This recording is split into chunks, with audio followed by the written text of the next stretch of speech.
Welcome back नाज़रीन। जाम सैफुल्ला धारेजो साहब असां studio मौजूद आहिनि। जाम साहब, हिन वक़्तु सियासी जेको मंज़रनामो आहे उहो ॾाढो हिकिड़ो डिफरेंट लुक ॾिए पियो। हिते नयूं पार्टियूं बि अचनि पियूं, के जेके माण्हू इलेक्शन में पार्टिसिपेट न कंदा उहे बि हाणे नेक्स्ट इलेक्शन्स में तव्हांजे साम्हूं बीहण जूं तयारियूं करे रहिया आहिनि। ईंदड़ ॾींहंनि में कहिड़ो माहौल ठहंदा ॾिसो पिया हिन वक़्तु तव्हां? हाणे इहा जमहूरियत आहे, जमहूरियत में ज़ारी ॻाल्हि आहे। इहा इलेक्शन जीअं वेझो ईंदियूं आहिनि उन में हर पार्टी जेको आहे वधीक एक्टिव थींदी आहे। ज़ारी ॻाल्हि आहे, सियासत में हर पार्टी जे अचण जो मक़सदु इहो आहे त कंहिं न कंहिं तरीक़े सां सीट्स वधीक वठी करे इक़्तिदार में जेको आहे अचनि ऐं जेके बि भलाई जा कम आहिनि उहो करे सघनि। हीअ सियासत हिकिड़ी तमामु नोबल शइ आहे, उन सही तरीक़े सां माण्हू सही माण्हू ॾाढा मायूस थिया आहिनि। टू बी वेरी फ्रैंक, माण्हू तव्हांजी हुकूमत खां ॾाढा मायूस थिया आहिनि। जिते कुझु सुठा कम थिया आहिनि उते काफ़ी ग़लतियूं बि थियूं आहिनि, पर ग़लतियुनि जो पलड़ो भारी आहे लॻे थो ईअं। साईं मुंहिंजा ॾिसो, घटि में घटि तव्हां जेको आहे असांजी अकाउंटेबिलिटी त करे सघो था। उहो जेके ॾाढा मुड़ुस ईंदा आहिनि उन खां तव्हां पुछी कोन था सघो। हाणे मां तव्हांखे ॿुधायां, ॾिसो फ़र्क़ु थोरो जस्टिस तव्हां कयो। हिन वक़्तु हिकिड़ो ग्लोबल हिकिड़ो रिसेशन आहे। अमेरिका में बि तव्हांखे ख़बर आहे रिसेशन जे करे जेको आहे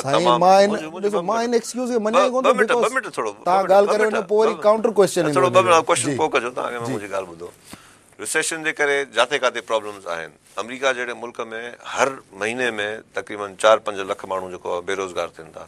ज़रूरु अमेरिका में रिसेशन आहे त उनजो असरु जेको आहे यूरोप ते बि पवंदो, पाकिस्तान ते बि पवंदो, सिंध में बि पवंदो, सांगड़ में बि पवंदो, घोटकी में बि पवंदो।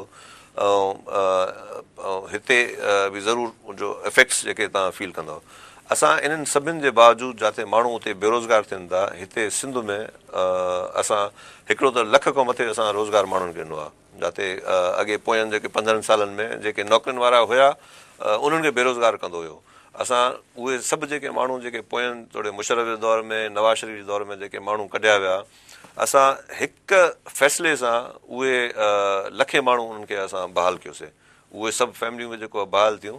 असां इहे जेको बेनज़ीर इनकम जेको सपोर्ट प्रोग्राम आहे, इहे असां लखे माण्हुनि खे, करोड़नि माण्हुनि खे असां इहे ॾियूं था।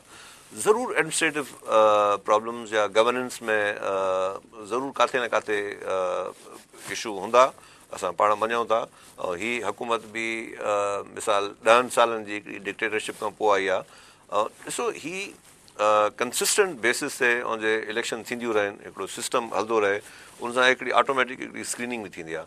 हाणे असां वटि थिए छा थो, जे 5 साल हिकिड़ी जमहूरी हुकूमत हले थी, वरी 10 सालनि खां पोइ अचे थो त 10 सालनि जो मार्शल लॉ में तव्हां सभु अदारा तव्हां सभु तबाह कयो था। तव्हां पॉलिटिक्स जेको हिकिड़ो इन्फेंट वांगुरु आहे उन खे वरी जेको घुमण जी कोशिशि करे थो, उन खे वरी तव्हां जेको आहे सफ़ा घुटा ॾेई करे तव्हां हुनखे मारियो था। त हिकिड़ी नई जेको बि सिस्टम अचे थो उन में ज़रूरु ग़लतियूं बि थियनि थियूं, ईअं न आहे त ग़लतियूं कोन थियूं थियनि, पर काफ़ी बहितर शयूं बि थियूं आहिस्ते आहिस्ते इंशाल्लाह। तव्हां रिसेशन जी ॻाल्हि कई, ग्लोबली अमेरिका में जेका रिसेशन आहे, असांजो अमेरिका सां वापार जो जेको परसेंटेज आहे दैट इज़ वेरी मीगर। कि असां चऊं त भई अमेरिका में रिसेशन अमेरिका में आहे, यूरोप में आहे। यूरोप में ज़रूरु इफेक्ट्स जेको आहे तव्हांजा ट्रेडिंग पार्टनर्स इहे ई आहिनि न। न इफेक्ट्स असांजी हिकु लोकल माण्हू त उनजा इफेक्ट्स कीअं पवंदा साईं? कीअं पवंदा तव्हां ॿुधायो न। तव्हां जेकॾहिं चओ था रिसेशन आहे त उनखे जस्टिफाई बि कयो न।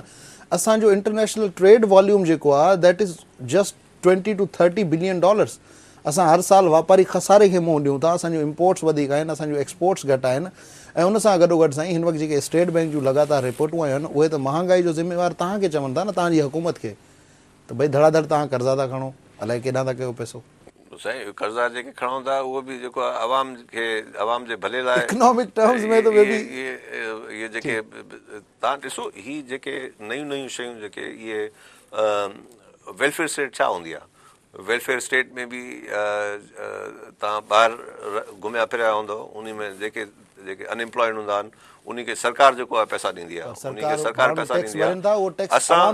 असां जेको आहे इहे हर जेको उन में सूबे में इहे करोड़े माण्हू जेके वीचारियूं जेके इहे बेनज़ीर इनकम जेको सपोर्ट प्रोग्राम आहे, इहो बिल्कुलु रेवल्यूशनरी सिस्टम आहे। इहो मां सम्झां थो इहो हिकिड़ी फलाही रियासत या वेलफेयर स्टेट जी बहितरीनु मिसाल आहे। इहे तव्हां जंहिं माई खे जेको आहे जंहिं असांजी अंबड़ खे या अदी खे जेके पैसा मिलनि था महीने में या 2-3 महीननि खां पोइ जेको चेक मिलनि था, तव्हां उन्हनि जे चहिरे ते जेका ख़ुशी आहे उहो तव्हां ॾिसो, तव्हां उनजो अंदाज़ो कोन था हणी सघो। उहो बाक़ाइदा दुआयूं ॾींदियूं आहिनि।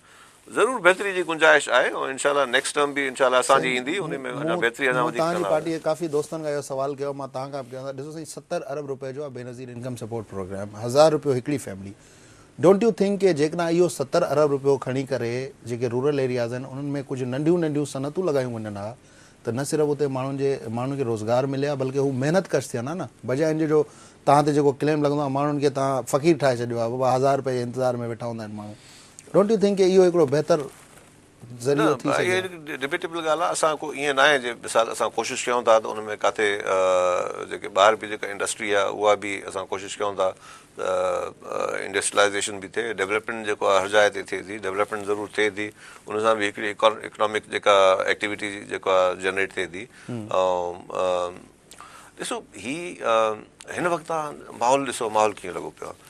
हिन वक़्तु माहौल इहो लॻो पियो आहे जे पोयनि 3-4 महीननि खां पोइ हिकिड़ा अजीबो ग़रीब का मेमो गेट आहे, को कुझु आहे, उन में कॾहिं प्राइम मिनिस्टर साहिब खे जेको आहे जुडिशरी घुराई वेठी आहे, कॾहिं उन ते कंटेम्प जो नोटिस हले थो, कॾहिं सैफुल्ला धारे जे केरु कोन थो घुराए न, सैफुल्ला धारे जो इरिगेशन खातो संभाले, पीर मज़र एजुकेशन संभाले, उन जो मेमो गेट सां कहिड़ो वास्तो? इहा ॻाल्हि कयां थो त जॾहिं अहिड़े क़िस्म जो माहौल पैदा कयो वेंदो आहे त पोइ ज़रूरु असांजा जेके कामोरा आहिनि पोइ उहे बि ॾिसंदा आहिनि त बाबा हाणे हे जेको हाणे कॾहिं कॾहिं इहो बहिरान ईंदो आहे त असां ऑफिसर सां ॻाल्हाईंदा आहियूं त उन्हनि जो बि रवैये में तब्दीली हूंदी आहे, उहे बि चवंदा आहिनि त अलाए रहनि था अलाए वञनि था। मुंहिंजो चवण जो मक़सदु इहो आहे त हिकिड़ो इहे हिकिड़ी सॼे सिस्टम खे जेको आहे सॼो सिस्टम डिस्टेबलाइज़ थी वञे थो, उन सां असांजी जेका इफेक्टिवनेस आहे जेको जेका गवर्नेंस में उन में प्रॉब्लम ज़रूरु पंहिंजी जाइ ते तव्हांखे एप्रिशिएट कंदुसि, तव्हां बिल्कुलु सचे नमूने सां हिकिड़ो जवाबु ॾिनो आहे। हाणे हिन ते कमेंट इहा थी अचे त जेकॾहिं को इशू अची थो वञे जंहिंमां लॻे थो त हुकूमत बहिरान जो शिकार थी वई आहे ऐं तव्हां चयो त कामोरनि जो रवैयो तब्दील थी थो वञे, त छा असांजी हुकूमत एॾी कमज़ोर आहे जो कामोरा बि जेको आहे सो इशूज़ खां पोइ हू बि अची था वञनि इन्फ्लुएंस था कनि? मां अव्हांखे ॻाल्हि इहा कयां थो त ॾिसो असां सभिनि खे इहा ॻाल्हि सम्झणु खपे त असां वटि नॉर्मल हालात कोन्हनि। असां वटि तक़रीबन को 8-10 सालनि खां पोइ हिकिड़ी डिक्टेटरशिप आई आहे, डिक्टेटरशिप खां पोइ हिकिड़ी जमहूरियत आई आहे, ऐं डिक्टेटरशिप खां पोइ जॾहिं जमहूरियत ईंदी आहे त ॾिसो मां 88 खां वठी MPA MNA थींदो अचां थो, मुख़्तलिफ़ गवर्नमेंट्स ॾिठियूं आहिनि, उन में सरकार में बि रहियो आहियां, ऑपोज़िशन में बि रहियो आहियां। 88 खां पोइ जेका गवर्नमेंट आई उन वक़्त में बि कीअं ट्रांज़िशन जेका डिक्टेटरशिप खां जेका डेमोक्रेसी में ट्रांज़िशन कीअं थी, हाणे कीअं थी थिए।